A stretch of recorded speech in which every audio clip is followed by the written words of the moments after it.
What is going on, everyone? Hopefully there are some people watching. Think Geek Theory got in first an hour early to get that first comment. Thank you so much, Jamie. Hopefully you're back. Welcome to Collectibles Show and Tell, the show where we show you our toys and the things that we collect. I'm going to bring in my guests.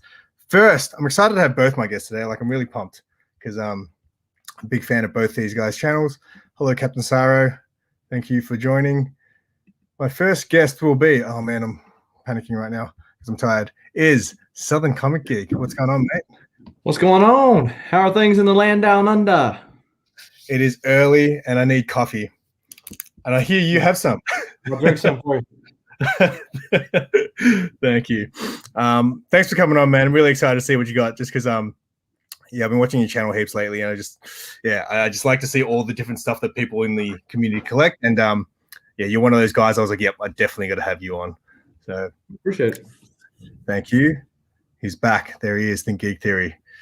Okay, my next guest is someone else who's new to the channel and has been missing from YouTube lately. I haven't seen any videos coming from him, so we'll have to grill him a little bit on that.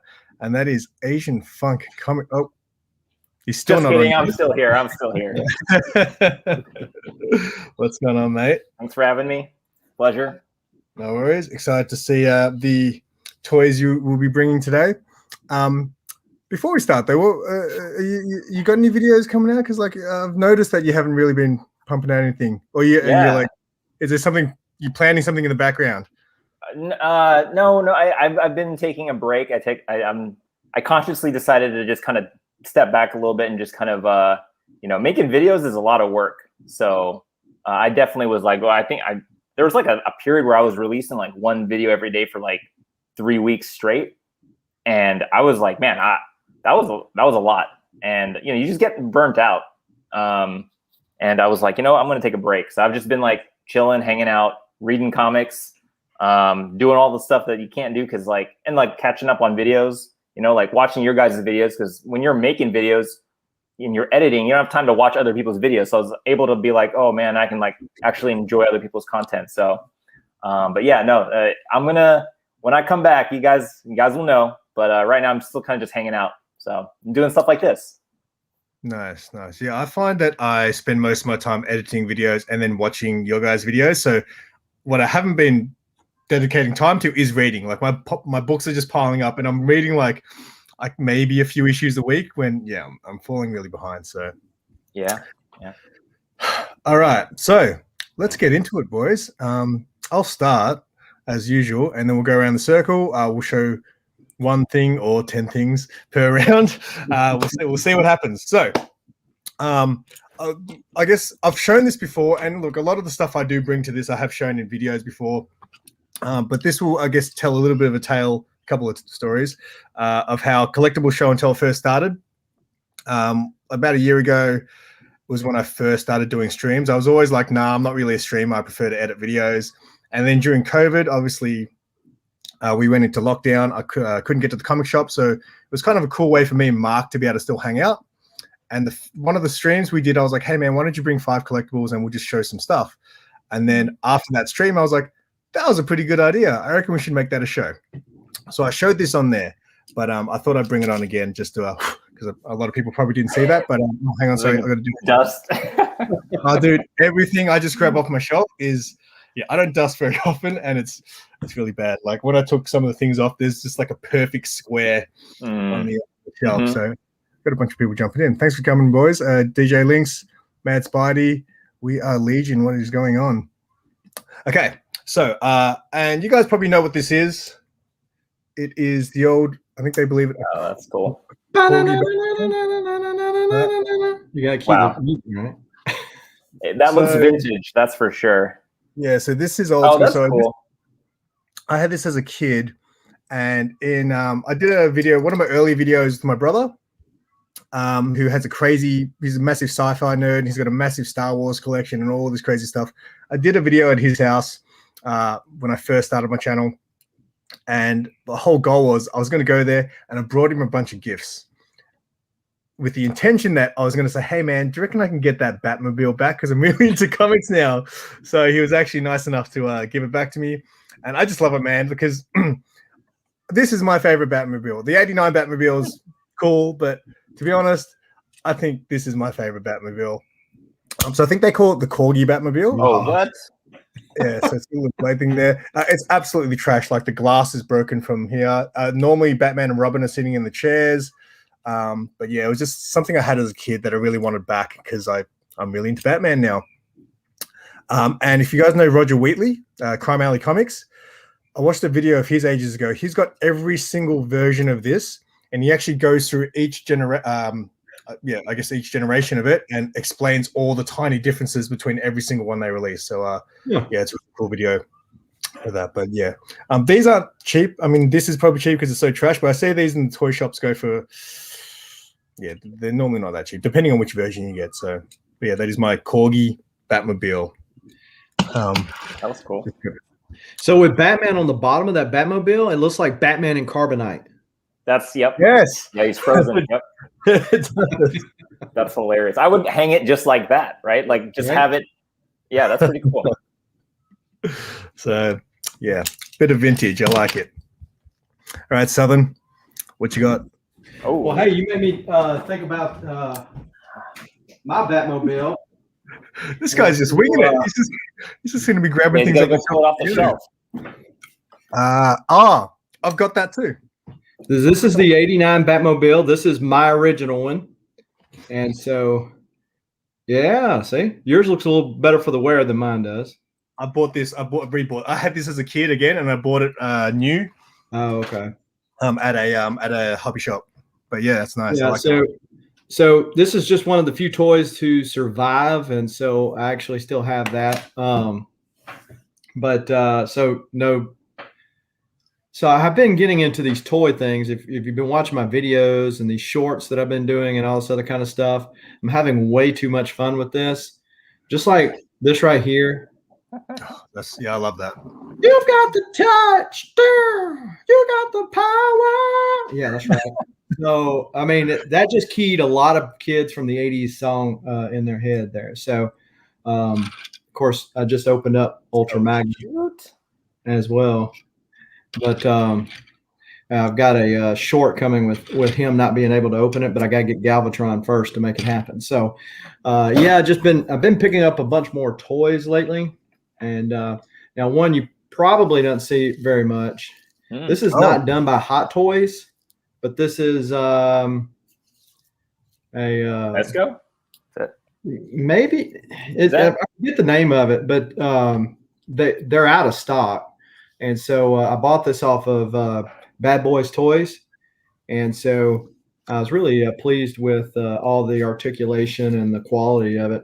But yeah, I like how you can't see the joins and stuff like that. Like it's got some kind of little cover over it, covers those joints up. I don't think I've ever seen that. And when it snowed here in Mississippi, which well, thank you, but it snowed here in Mississippi a couple months back, and so I was out there in the snow doing poses with this thing again, having way too much fun, right? I mean, I think that's probably what a lot of the collecting we do is rekindling that nostalgia, because we have a little disposable income that we didn't have when as a kid, and so we go back and pick up some of those things. Yeah, I dispose of it too quickly though these days. Yep. I was going to ask you, with your Transformer stuff, do you have any of the old original sort of stuff as well? No, I've got a retro Rodimus Prime that I bought, but no, the other stuff that I have, like the Grimlock and the Cup, the Sharkticon, all that kind of stuff, that's the newer wave stuff. Yeah, nice. Okay. Because I had all that stuff, and now my brother, who I was mentioning before, he has all my Transformers from when I was a kid. Because he came one day when I was probably, I don't know, maybe I was 12 or 13 or something. He came and just robbed me of all my toys, because he's been a collector since forever, and he literally came and took all my toys one day. And I'm kind of spewing now. Well, All right. I moved. I stayed at one house for a while as a kid, and then when we finally moved out, I was at the age to where that stuff didn't really bother me as much or matter to me as much anymore. And I was like, yeah, screw it, just throw it all away. So all the He-Mans, the Castle Grayskull, all my Transformers, all that went away. And of course, because myself and others like me have done that, it's created the market where we're wanting them back, and the lucky fiends that held on to them can charge us whatever they want to for them, or Mattel can just make new ones. Yep. It is heartbreaking sometimes thinking about it. All right. Oh, whoa. Okay, man, you guys are really bringing the heat. All right.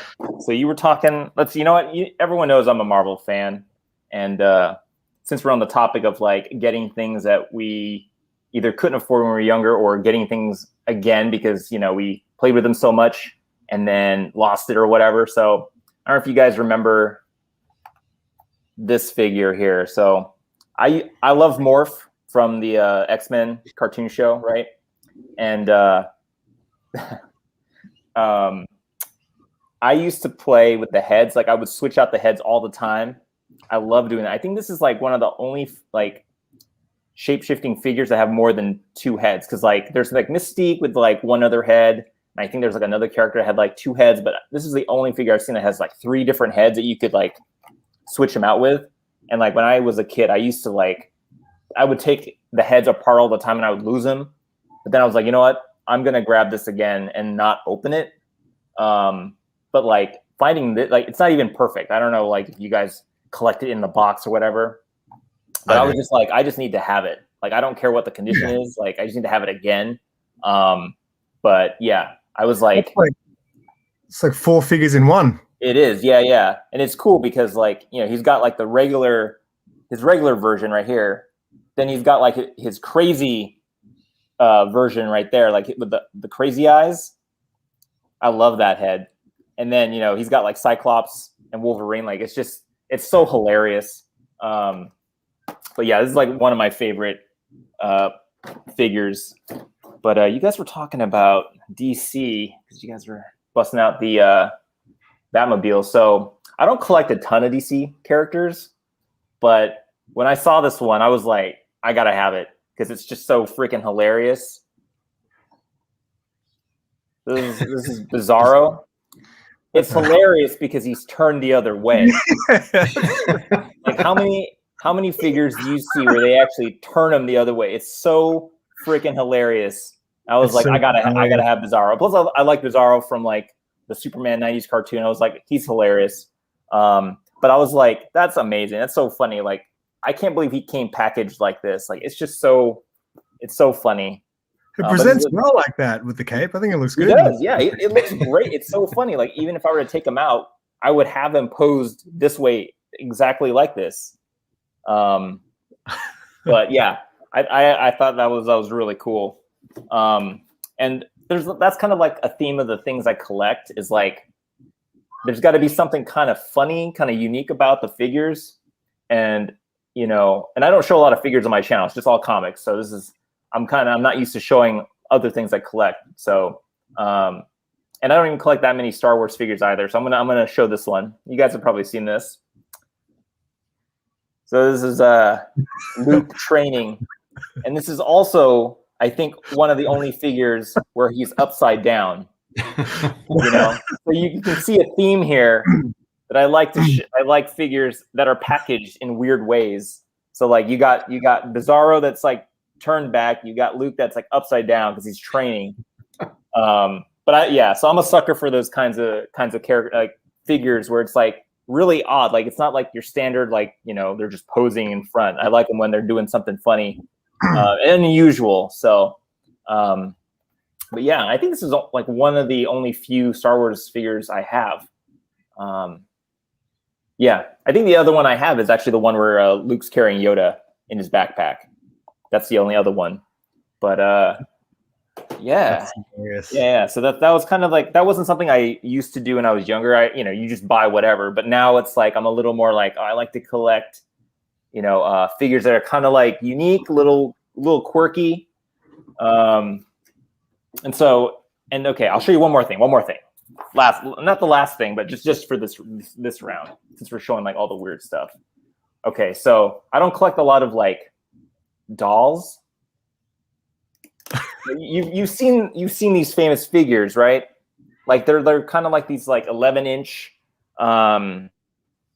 doll type figures of like famous Marvel characters. Well, this is Aunt May, and it's one of the, I feel like, the ugliest figures ever made. Like, look how hideous she looks. Like, you know, like I could see you collecting that if it looked like Marissa Tomei, Aunt May. But I mean, for sure. But yeah, I was like, you know what? And it's funny because they made a whole line of like X-Men, Spider-Man, and then I saw Aunt May, and I was like, how much is that one? It's only like $2. I'll take it. But yeah, and it's funny because this Aunt May figure, exactly. I don't know if I'd hit it, but I'll definitely buy it. Yeah, like this figure is the one that they advertise on the back of the other figure. So like I have like a Wolverine Cyclops one, and then on the back they advertise this figure as the hard one to find. It's like the limited edition. And when I saw that ad, I was like, I gotta go get that Aunt May. I gotta hunt that one down. And so yeah, this is it's cool. You get to kind of just open this up. So yeah, hideous. It's hideous, but I love it. But yeah, that's kind of like a thing I'm doing right now where I like to pick up sort of just like really odd looking figures, you know? So yeah. I don't know if you guys have any weird ones that you're kind of like, you don't know why you picked it up, but you were just like, I have to have it. And that's kind of like, yeah, that's something I'm going to look out for now. Like weird packaging is definitely something. Yeah. Like, and I'm just surprised they got away with that. Like no one was like, that doesn't follow the rest of the line, you know? And I feel like toys should take more chances like that. Cause like do that with characters that, you know, like Deadpool would be a character you could get away with. Like if he did a weird pose, totally. Like you can do that. All right. We'll go back to me. I told these guys to bring 5 things, and we're already showing 10 in the first round. Did I blow my load early? Was that too much? As long as you didn't show 4 of your 5 already, then we're good. Yeah. I still got a couple. All right. So, because it's 5 rounds, remember, you gotta make it to the end. Okay. All right. Got it. All right. So the next one, I'll show this one next, just because I think I've shown this on my channel, and then I think everything else I haven't shown before. So this is a DC statue, but it's quite unique. It's from the Amikomi range. I don't know if you guys have heard of that. It's like a Japanese style version of the DC characters, not the Kotobukiya stuff. It's very different. The thing is, this actually had a comic book series as well. So it was actually DC Amikomi Girls, and it was like all the DC characters. And even a lot of but they were all female. So even a lot of the male characters they did as like a female version. And I've got quite a few of these, but this is by far the best one. And it's the Mera from Aquaman. Cool. Which I think is really cool. And I like it because, you know, me, I like legs. And I haven't seen that costume design where it's like open down the middle and then there's a slit. I haven't seen that design yet. Yeah, so the whole, because I've got the comic books as well. They're terrible reads, but I bought some of them, and then yeah, all the characters are really uniquely designed, very different than what they usually are.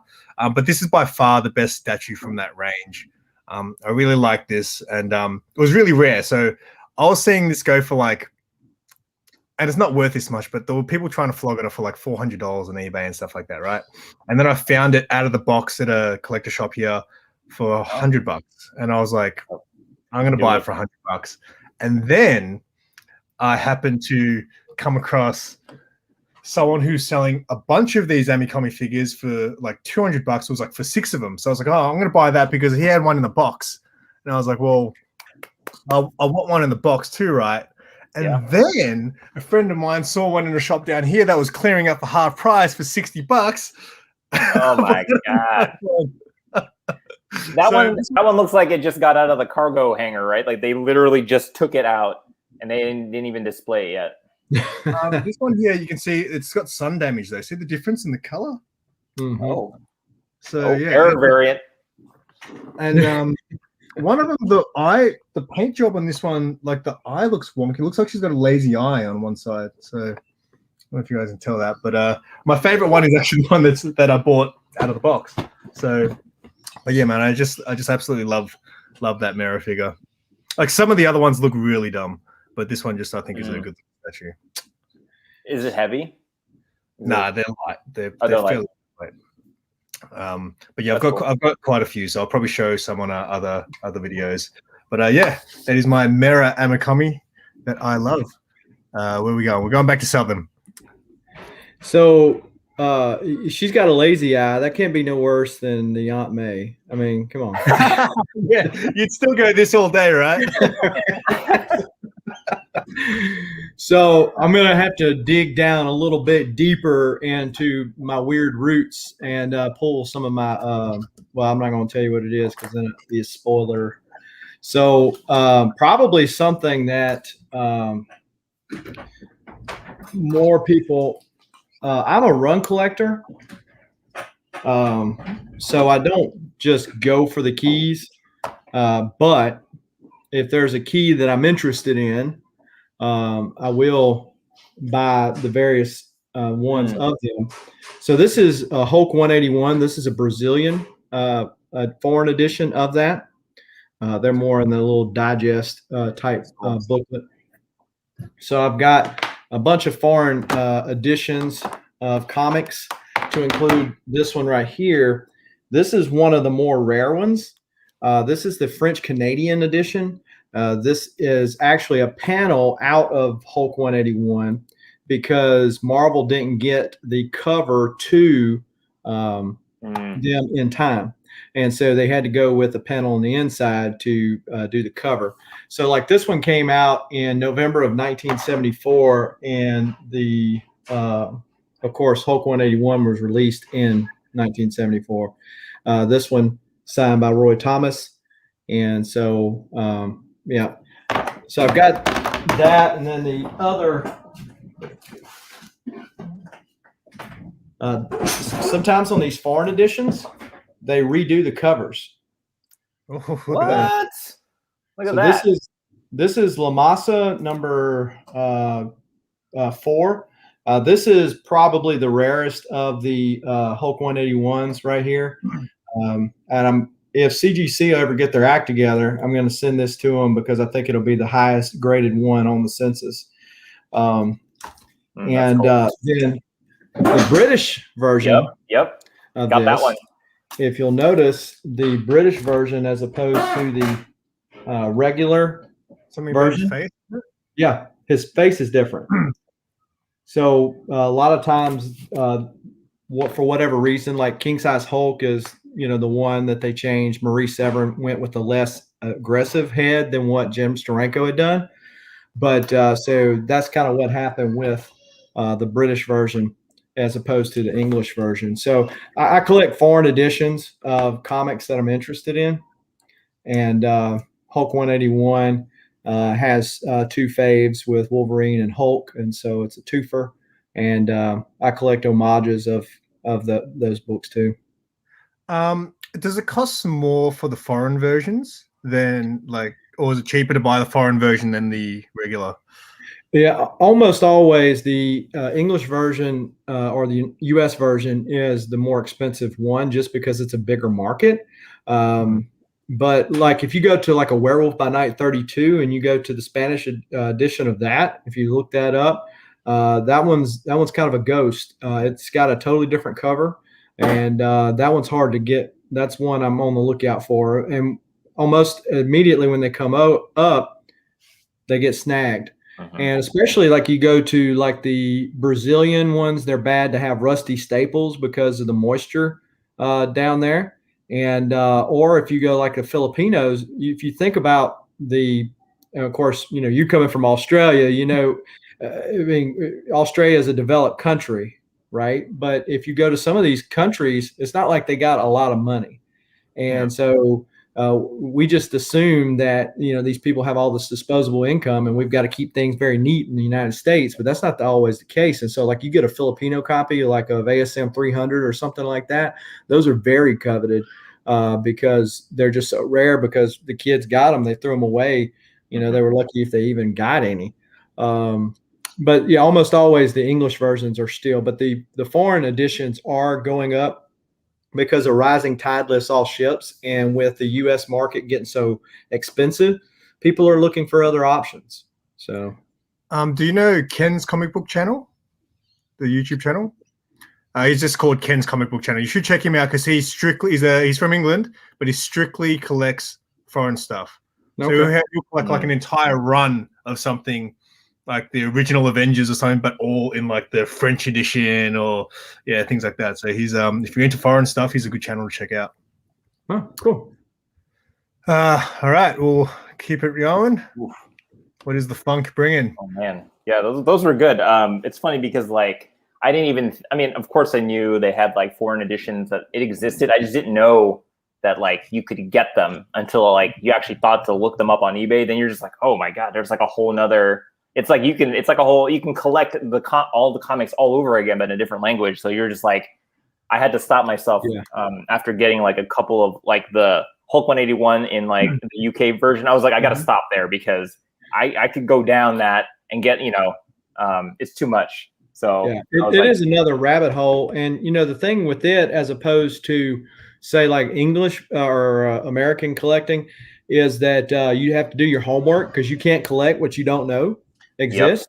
Yep. And so a lot of these, you don't know how many ASM 300s are out there or whatever. And so there's websites that you can use to look that stuff up, and you can go to foreign eBay. Costs you a little more on shipping, but it probably still cheaper than buying it in English eBay because those people have already paid those prices to get them. Yep. Yeah, I actually was I think when I first started like watching people's channels, I think Reggie Collects talked about the UK variant, and I was like, oh my god, I got to get that. And then I got like it was the Amazing Fantasy 15, the one where they used the Steve Ditko's original art. I don't know if you saw that one.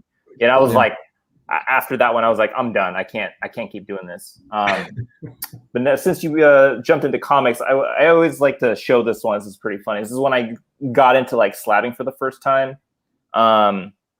So Kevin Conroy, the voice of the 90s animated Batman, he came to a convention near where I was. And I was like, oh man, I got to meet this guy. I got to have him sign something, anything. Like, I know he doesn't have anything to do with comics, but I was like, I got to find a Batman animated adventures comic. And of course, there's a ton of them. And what was really cool is when I went to this con, it wasn't a big one, which was great. And the thing that they did was when you got in line, a guy came up to you and was like, okay, well, here's a Post-it. Write down what you want him to sign. You know, do you want a remark? Do you want like a quote? And I was like, yeah, I would love that. I didn't think, you know, they would let you do that. I thought they would just like sign his name and that's it and get out of here. But it was like, you know, you can write whatever you want on this Post-it. And I was like, what do I write? And so, I mean, this being my first time, I was like, okay, I'm gonna make it really cheesy. And I told him to write to my biggest fan, Mark, signed by Kevin Conroy. So this is the full cover here. It's a pretty sweet. To my biggest fan. Yeah, I'm such a loser for doing that. It's because I can't. So I was just like, that's cool. Let's have him sign it. You know, I'm never gonna. You know, this isn't worth anything. You know, this is like just staying with me forever. I couldn't even resell it if I wanted because it actually says like, you know, to Mark. There's a name in the remarks. It wouldn't make sense for someone else to have this, but unless your name is Mark. That's right. Unless your name's Mark. With a C, which is even more rare. With a C. But yeah, I was like, you know what? I'm gonna have him sign this, and he did it. I was like, wow, okay. And I didn't know at the time that CGC actually writes out what they write out. So, like, you know, they actually, because if you say to my biggest fan, Mark, it actually says to my biggest fan, Mark. I don't know if you knew that. They write out what the remark is. Which is hilarious. And so now, you know, it's cool. This is like one of my favorite favorite comics ever. And you know, like Kevin Conroy is awesome. Like he's really cool. He was even like, so I see your name here. It's with a C, right? And I was like, yep. And then like just hearing him talk, he is Batman. You know, that guy is Batman. Yeah, no, that was he's really cool. If you ever get a chance to meet him, do it. He's an awesome guy. I think he was at one of the cons, maybe the first time I went to one, but that was when I first sort of ventured into this. So I wouldn't have even known who he was at the time. So yeah. You're like, oh, all these people I could have seen, but I just didn't know who they were. So yeah, so you know who the one autograph I got from was for my first con? I went by myself. I was just like, I want to check out this because I literally hadn't even started really reading comics. I just kind of started getting interested in it. And I went to this con, didn't know anyone. I got my Fortress DVD signed by Christopher Lambert. Oh, the Highlander guy? Yeah, man. Yeah, I made a joke and everything, and he gave me nothing. But were you like, there can only be one? There can only be one signature. Fortress was set in the year, like it was set in the future, right? But it was set in the year that it was at the time. So I was like, hey, I made some comment about the year. And then he just kind of looked at me and just he was like, get this guy out of here. Yeah. I didn't even get a chance. I wanted to tell him that Night Moves rocks.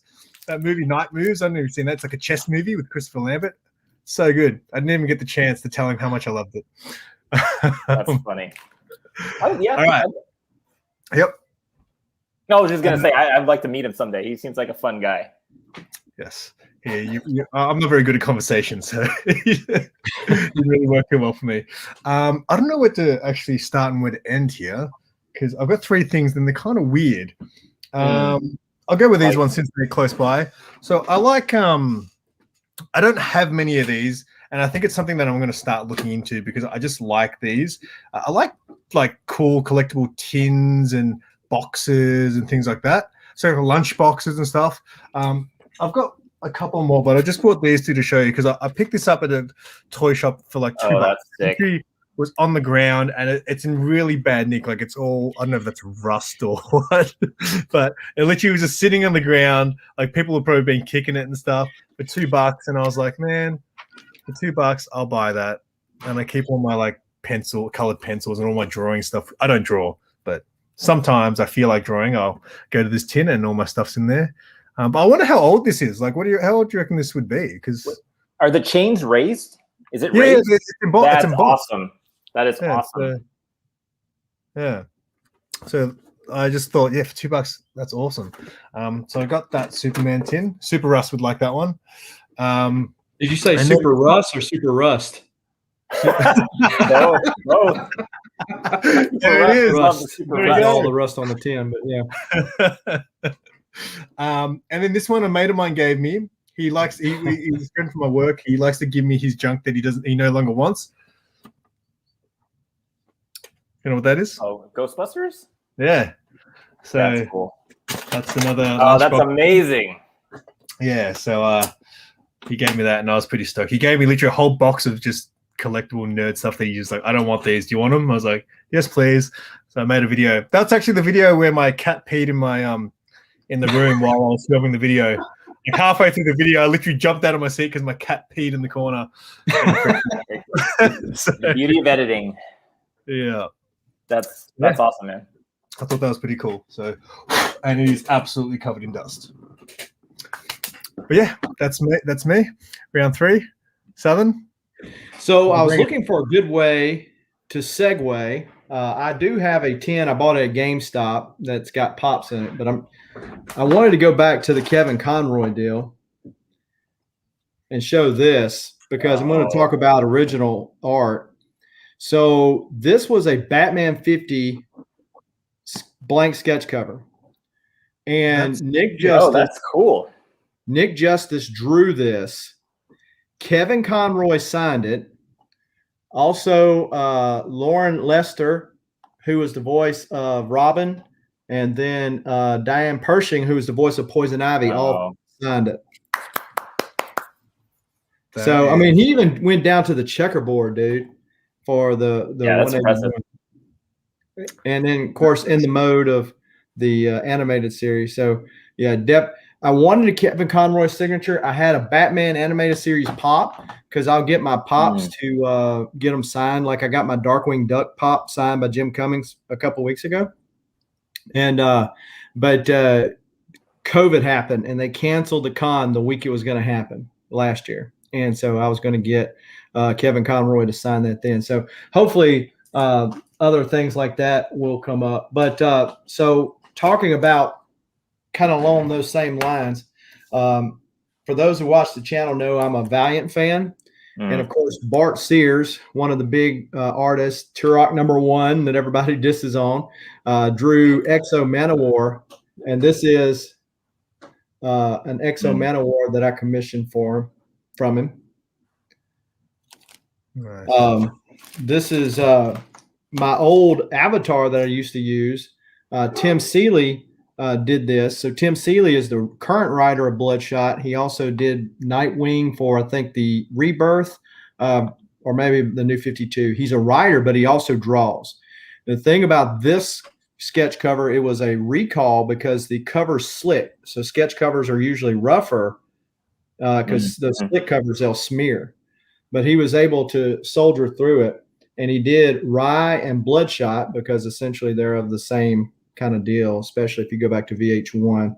But yeah, so got him to do that for me at Louisville Comic Con a couple years ago.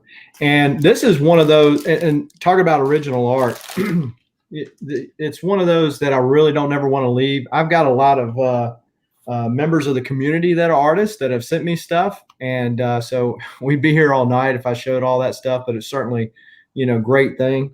But this right here is one of the top ones. And the reason why, this was done for me by Alan Bellman. So Alan Bellman was an artist in Timely days. So back in the day with Stan Lee and all those guys. And he drew on the early Captain America. He did this for me with Hitler in the background in November of 2019. In February of 2020, he died. Yeah. So I met him probably one of or the last con that he visited, and was able to meet. And he was a spunky old guy. His wife was super nice, and just stood around talking to him. When you go to these cons, at least in my experience, a lot of times everybody's going after the flavor of the week.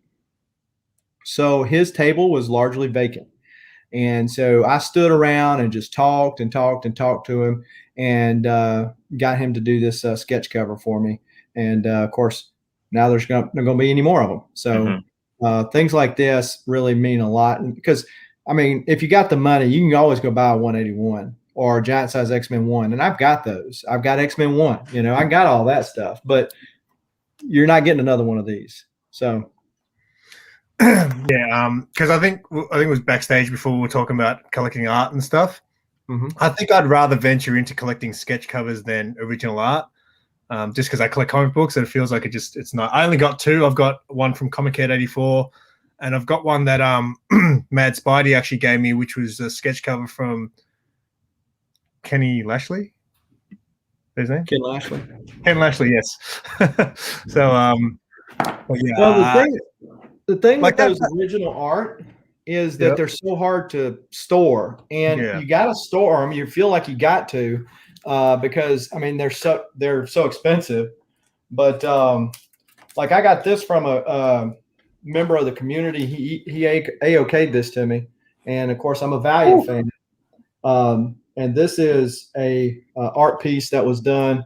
Robert Vendetti signed it, and I can't remember the inker's name. But this is a comic cover, was one of the latter issues of Exo Manowar Volume 3. But that's a print that was done. And so I've got some prints. But I just started doing this. Oh, talking about Transformers earlier. Got nice. Optimus. I always mispronounce his last name. Lavo Mendelli, maybe. But he did Killock. And he draws a lot of the Transformers for IDW currently. He signed this. I won this. Shattered Glass Comic Reviews is in here. They were doing him and Whack Comics. They were doing a thing, and I actually won this from them. And he signed it right there. Oh, nice. Awesome. All right. Making me want to go get my animated cells, man. Hey guys, I'm gonna have you back, mate. You don't have to just keep flexing all your stuff around. Geez, I know. I was like, I didn't know. I was like, oh, okay, I'll bring some fire, but it's like I've got no fire left. Yeah, it's just like it's getting too hot. Good thing I'm wearing a Well, you were talking about animated sales. I don't have any, but I wanted to get one of He-Man because I met is it Tom? Yeah, Tom Cook, who was one of the animators for He-Man and Scooby-Doo and a lot of the old Hanna-Barbera cartoons back in the day. He was actually worked on Thundar the Barbarian. And I don't know if y'all knew this or not, but Thundar the Barbarian is Jack Kirby created it. Did not know that. So Jack Kirby created it. And the reason, this is what Tom Cook told me a couple weeks ago when I met him. He said the reason why Jack Kirby created it, if you remember Thundar the Barbarian, you remember there's like this Chewbacca-like creature. And you remember the guy has a sword that's like a lightsaber. It was total knockoff of Star Wars because Jack Kirby felt like they had stolen Darth Vader as Darkseid. So Darkseid was one of Kirby's creations. So he said, well, screw that. I'm going to steal it right back from you. And so they created Thundar the Barbarian. And so Tom Cook worked on that, and Jack Kirby, created it. I didn't know it, and but meeting people like that at the cons, I mean, that's the funnest part to me. Meeting Michael Golden, who helped create Rogue. He did a sketch cover for me, and just sitting there, just having that conversation with them. And those guys, they like that too. They get tired of having the people come up and saying, "Hey, here's 20 copies of this hit book," and they know that it's going on eBay as soon as they leave there. They like the true fans to come up and just, well, unless you're Simple Simon and you're the Highlander, and then you just say, get out of here. Yeah. Security. Yeah. I saw there was a comment about fake animated cells, and that's very, very true. There's I actually bought a fake, and I that will never happen again. Like, how do you know the difference though? So the one I bought is that it should be painted on the cell, right? So the way to look at it is if you flip it, you should see all the paint marks, all the movement, and like the way they painted it. If it's fake, it's just like a print. Print, yeah. Yeah. Okay.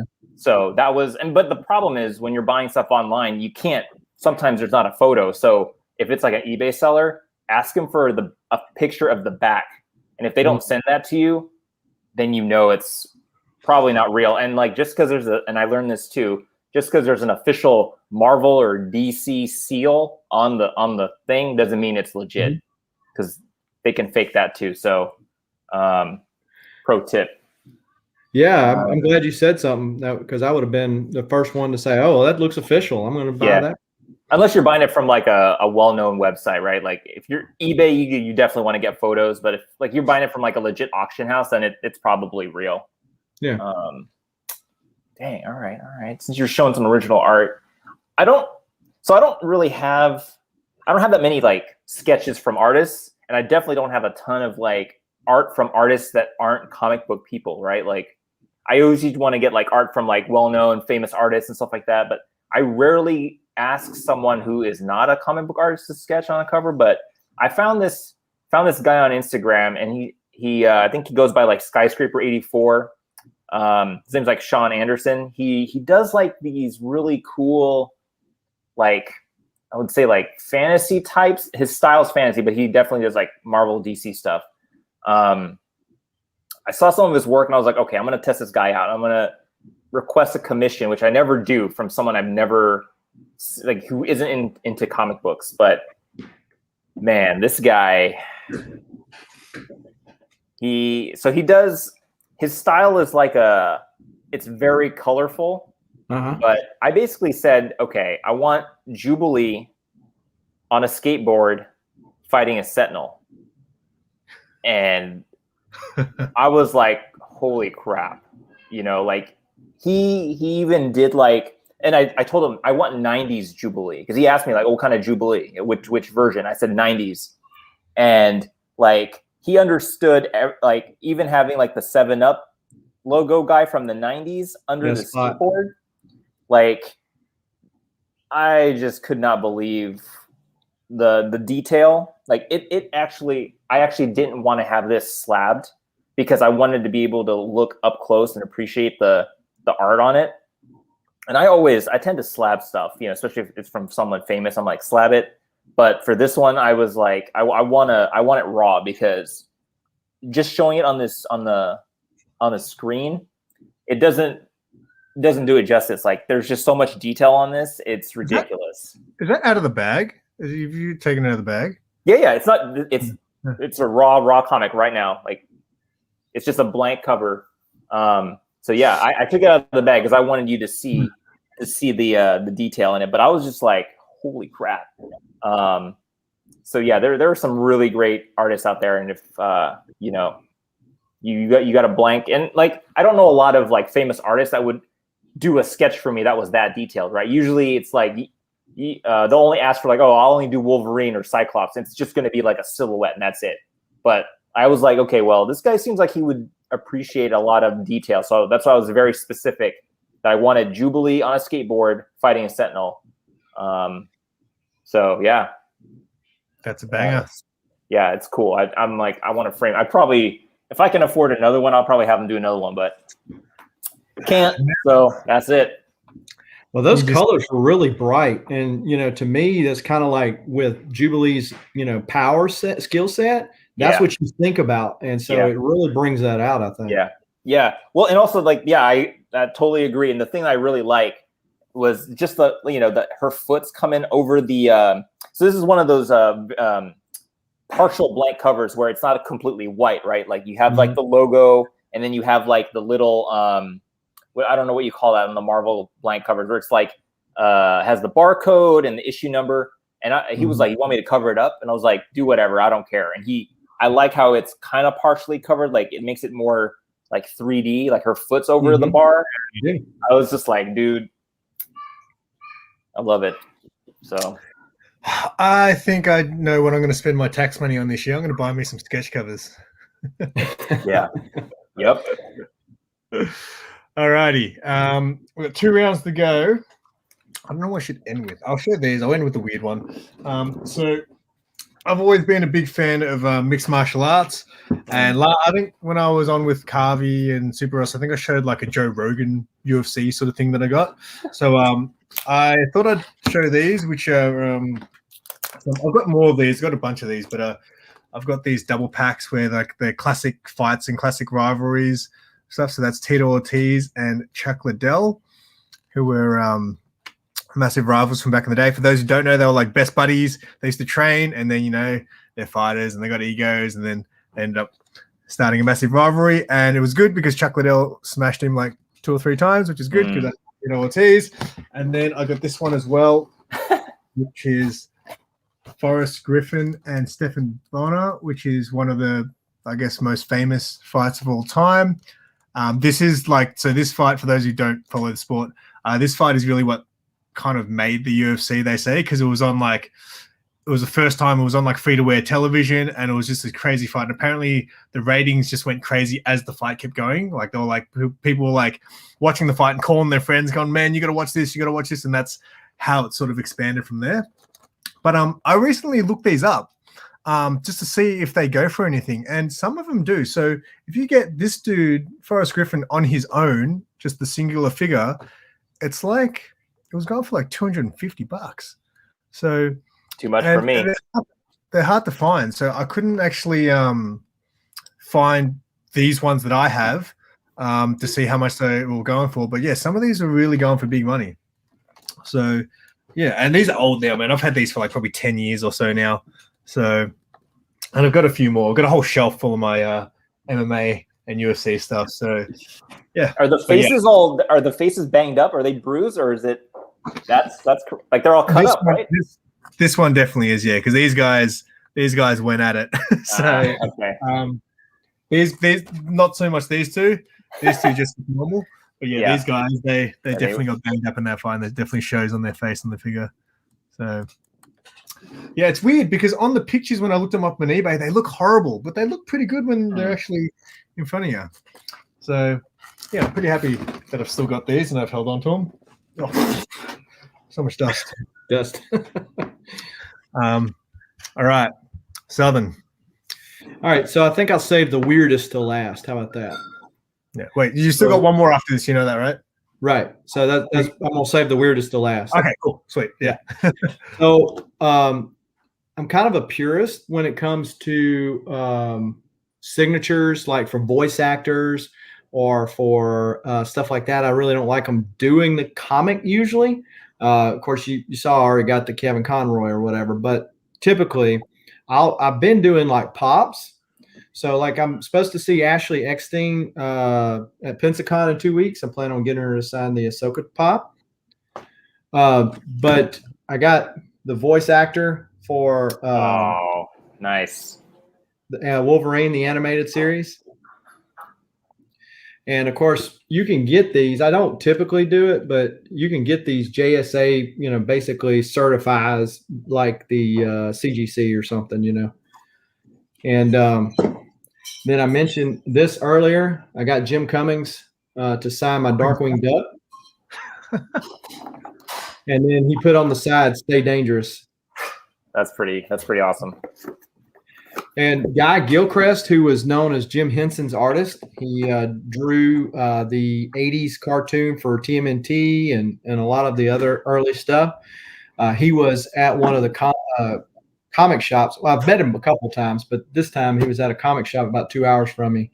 And I picked up this Grover. "It is me, your old Uncle Grover." And he not only signed it, but he also drew "Super Grover" on the side. Oh, that's cool. Sick. It's a remark. What's funny is I bought it, already had the thing in there. So I had put it back in there. And my youngest son, who is 3 now, he was like, "Oh, Grover, and so Guy Gilchrist thought that this was going to be for him. So he said, "Well, here, hand this back to me." So he drew on the case, drew Elmo, or one of the monsters on the case back here, and signed it again, and signed the case and drew Elmo right there. That's cool. And so then my son was like, "Yay!" And I'm like, "Okay, thank you." So no, that's fine.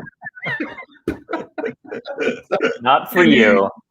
So yeah, I've got a lot of my pop signing got derailed with COVID, but I've got a pop for Lando Calrissian. He's going to be at a con next month, about an hour from me, and I'm going to get him to sign that. I was wanting to get Larry Kinney, who was the voice for Lion-O and Thundercats, among other stuff, is going to be at Pensacon in 2 weeks.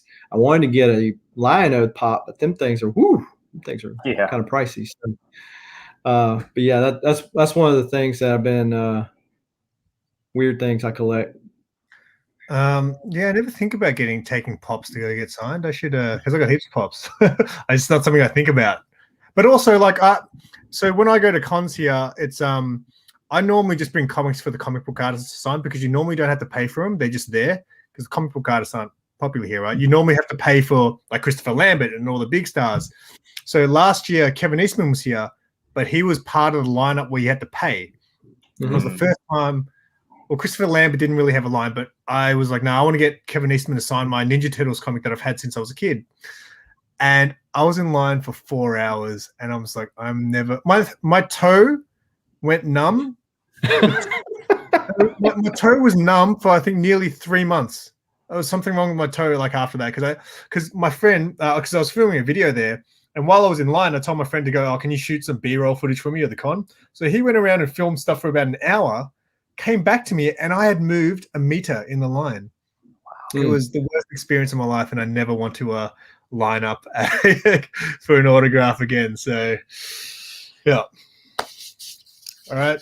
Man. What's going on, Mark, with the C? Oh, let's see. What do we have 2 more rounds, right? So it's this one and one more, right? Yep. Ooh, okay. You guys are saving the weird one for last. All right, I'll save a weird one for last. You guys want to go weird? We can go weird. Let's see, which one though? Which one? All right, okay. This is not too weird.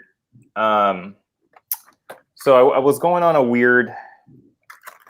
So okay, we're gonna go back to figures here. So this is a Morpheus action figure from the Matrix. Nice. So what's really funny about this figure is that he's supposed to be sitting on a couch. You know, it's the one where it's pictured right here. It's the one where he's sitting and telling Neo, you know, the truth, right? For some reason, this particular figure is like the most sought out one in this series, and so I could not find one that wasn't like tore up. Like this is the way I bought it. Like I bought this opened. I'm not even sure if it's missing any parts, but as long as he's not missing the chair or the phone, I think it's good. But yeah, I thought I got a really good deal on this. And then after I bought it, I saw a bunch of people posting this all of a sudden. And like, they were just out of the box, missing arms. And like someone was selling just him. And it was like $75, like just Morpheus, no accessories, nothing. And I was just like, holy crap. And that was right when they announced Matrix 4. And so I was like, so yeah, because you can see on the price tag here, it's $5 from KB Toys. I don't know if you guys remember KB Toys from the 90s. Yep. If you went to a mall in America, that's where it is. Yep, KB Toys. So yeah, really, really happy to own this. I always want to pose him. I want to take him out and pose him somewhere, you know, just have him sitting down. It can be really hilarious. But yeah, I was really, really glad I got this right before everyone went Matrix crazy. Yeah, I don't know. We'll see if I get more. I kind of want to get some of the other ones, like Trinity jumping or something. So I don't know if you guys are Matrix fans, but yeah, I love the Matrix, man. Yeah, I really want to get the Matrix pops, but they're just so pricey now because they're vaulted. Yeah. Yep. My brother's got all those Matrix figures. Oh yeah, and your brother's got like everything. Yeah. But do you mostly keep your stuff in the box? Because I know Jason, he likes to play with them. Yeah. I do. If I take them out, I put them back in. I don't really, unfortunately, I don't have a comic book room. I wish I did, so I could display everything. But I kind of have a small shelf that I rotate things over time. So it just depends what kind of mood I'm in. Sometimes I'm like a Marvel mood. I'm mostly in a Marvel mood. Sometimes I'm in like a DC mood, and I don't know. Since this is the only Matrix figure I have, I don't know if I display him by himself. But yeah, I tend to take him out if I'm going to display him. So, but because I guess I see the appeal now to taking them out because Mark, my comic shop guy, he collects figurines and he loves to set them up differently all the time. So he's got all these Star Wars figures in his shop, and he's always taking photos like in the shop, and he's always posing them in different ways, and you know, to promote the shop. And I can see the fun in that now. So, but I'm still keeping mine in the box. But because there's a lot of hobby shops here where you can buy them out of the box. So I think I'm going to start maybe buying more loose figures so I can do things like that. Yep. All right, last one. So I can't say that I'm a Hello Kitty fan. I don't really. I like this already. I don't really know anything about Hello Kitty. I like cats, but I saw this Hello Kitty line and I was like, I need to get one of these because I'm a huge fan of this band. So the first two bands that I ever got into as a kid, like got into as in like I didn't just like one of their songs, I listened to the whole album sort of thing, was Queen and Kiss. So I was a massive Kiss fan when I was a kid. And I saw that they did a Kiss Hello Kitty series, and I had to buy just one. So I bought my favorite member, which is Star Child. Amazing. And I just had to have it. So it was funny because I bought this a few years ago when, again, I just gotten into comic books, right? So I wanted to buy a comic book. They had an Iron Maiden comic book, right? And I was like, oh, I want to get that. So I bought that because I think I had like a percentage off, a discount voucher. So I was like, oh, I'll buy something else as well. And I stumbled across this. I was like, oh, I'm just going to get that, just for giggles, right? And then they just sent me this. And they said, sorry, the Iron Maiden comic was damaged, so we couldn't send it to you. So I ended up just getting this in the package and no comic book. So, but yeah, there's the Gene Simmons one there. You got to get the other 3, right? You got to. Maybe one day if I see them. It's not something I'm going to go out of my way for, but I just figured if I'm going to buy one, I may as well buy my favorite. Yeah. My favorite one. So yeah, that is my Star Child Hello Kitty, and it is. I haven't grabbed this for age. This is like literally on my top shelf where all the dust is. So yeah, that is my dustiest thing I have today. All right, bring on the weirdness, Southern. All right, so I showed an Exo Manowar sketch cover a while ago. And so for those of you who don't know, Exo in the original Valiant was controlled, the armor was controlled by our X ring, a ring that had X on it. When Robert Venditti, when they relaunched it and Robert Venditti took it over, the ring kind of went away. So I actually have an Exo ring. And so it is a thing that was sent to retailers back in the day to kind of push Valiant. And so has the little instructions that go with it and the original Valiant sticker. But a more recognizable weapon, at least in this day and age with the MCU, is this right here. Nobody worry. Nobody worry. Put it on. If you notice anything different about this one, Jim Starlin signed it for me. Oh, what? And so Jim Starlin, I met him a couple years ago, and I got him to sign this, and it sits displayed just like the Infinity Gauntlet on my mantle over there. And I said, I wanted to get you to take a picture with this. So he put it on lit like he was just fixing to snap, and I got this picture like, beside him. And he said, I feel too much evil doing this. And so here, just bring out the wrong side of me, and gave it back to me. And I had heard all these bad things about Jim Starlin being kind of a, like some artists can be, but he was a real nice guy. So that's cool. Because I know you're a big Valiant fan. Mm-hmm. I don't know much about Valiant because we really don't see the books here very often unless you order them specifically. How big was, like, for Exo Manowar to have that ring? Like, I mean, how big did Valiant sort of ever get? Because I don't really know a lot about them at all. Yeah, so Jim Shooter, of course, got fired from Marvel. The short story, Jim Shooter gets fired from Marvel, starts Valiant, gets kicked out of Valiant. Then he founded 2 other companies later. But so Unity, if you hear people talk about, hey, pre-Unity is the best Valiant stuff. I mean, they had Don Perlin, who's known for creating Moon Knight, one of the creators of Bloodshot. You had Barry Windsor Smith. You had Jim Shooter. You had all these people, these great creators on that stuff. And so then after they kicked out Shooter, things kind of went downhill. And then you're in this perfect storm of the 90s and the comic things crashing. Acclaim buys them out, and Acclaim's in financial trouble. Acclaim goes bankrupt. So, I mean, it was at one time the number 3 publisher. It took off about the same time that Image did. And I mean, they were all selling just buku-oodles of books, especially compared to what they sell physical books for today.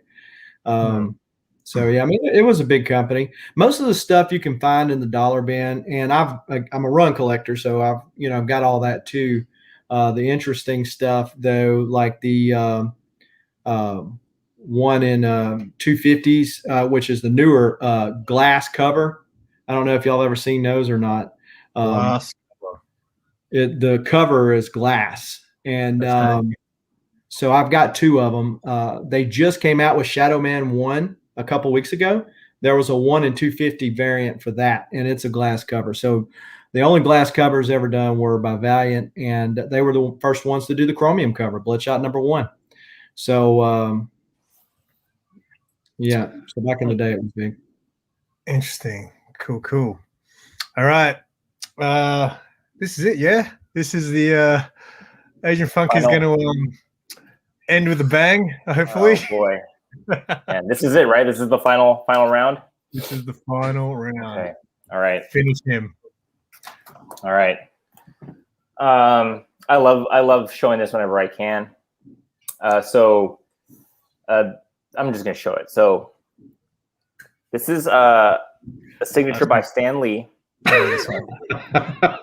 It is on a bag for a comic book. Okay.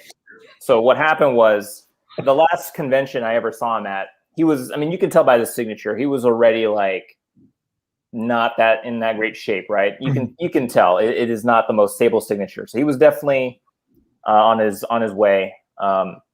And what was crazy was I was like, okay, I'm gonna make the most ridiculous window box so he knows where to sign it, right? And as the book was going, there was a comic book in here, and the handler was like, sign here, Stan, right here.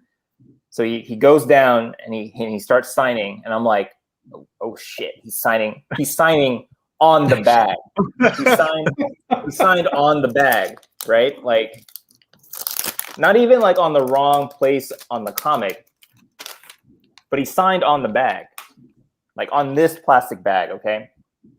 And I didn't know what to say. And like, I've already been waiting for hours, paid a ton of money. There's like hundreds of people behind me, and they're just like, next. Like, I didn't have time to be like, oh, excuse me, he missed the signature, right? And I was just like, crap. And then I was sure everyone was like, hey, let's see what you get signed. And I was showing them, they're like, oh, you got to go back and tell them to sign it. I was like, I can't. There's like 50 security guards. Like, I'm already out of the tent. And everyone's like, you gotta go back. You gotta go back and have them sign it. That ain't right. And then they're like, you paid. I was like, you're right. I did pay. So then I went back and I was like, hey, Stan signed on the bag. He didn't sign on my book. Can he sign this? And they're like, get out of here. They turned me away. And so I'm walking back and I'm talking back to everybody. And then the guy who was running the con overheard me, and he was like, hey, what's going on here? And I was like, oh, Stan missed the signature window, blah, blah, blah. He's like, let me go talk to him. So he goes back. 5 minutes later, he comes out and he's like, give me the book. So I gave him the book out of the bag. I took the book out of the bag, gave it to him. He goes back in the tent, comes out, and it's signed. And everyone is like cheering. Like, everyone's like, yeah, you got the signature. And then some guy was like, hey, can I get the bag? I was like, hey, no, I'm keeping the bag. That's the better story, right? That is, yeah. And people were like, that bag is probably worth a lot. And I was like, it probably is, but I think it's worth for the story. Yeah. So yeah, and I keep it in a, it's so stupid, like that I'm keeping this, but like, I don't know. You didn't show, because of that, you have that on a video. You released a video with that. I did. And I remember that sort of watching, hey, Brandon, what's going on? I remember in that, like, all the people talking, you go, no, you got to go back. And you're like, no, it's okay. Like, you didn't want to do it. Yeah. But you didn't show in that video that you ended up getting the book, right?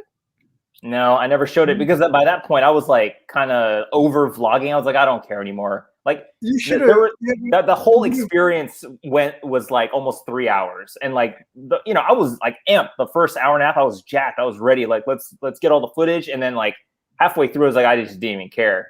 Like all the signing happened at the end of the day. Like, I was just like, I was just happy to have it signed. So I wish I had it on video, but you should have just added just to tell the story in that video, because that video kind of ended on a sad note, because I was like, oh man, like it was kind of like a tragic story. So if you sort of went back, at least told the story that, hey, everything worked out, it would have been a happy ending.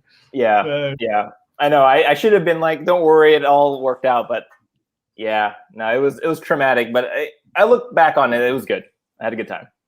Were those people talking to you at the time? Were they your friends, or were they just random I met them at the con, and then since then I've run into them at other conventions. So we're always like, hey, remember that time Stan didn't sign your book? And I was like, yeah. So it's kind of like a thing. We've kept in touch. So it was cool. Awesome. All right, well, that is our 5 rounds of collectibles. We did good for time because after the first round took about half an hour, I was like, oh no, this is going to be way over an hour, but we did well. But I'll give you guys the stage. Hang on, I've got banners ready to go. All right, so Southern, do you want to tell people what you've got coming up?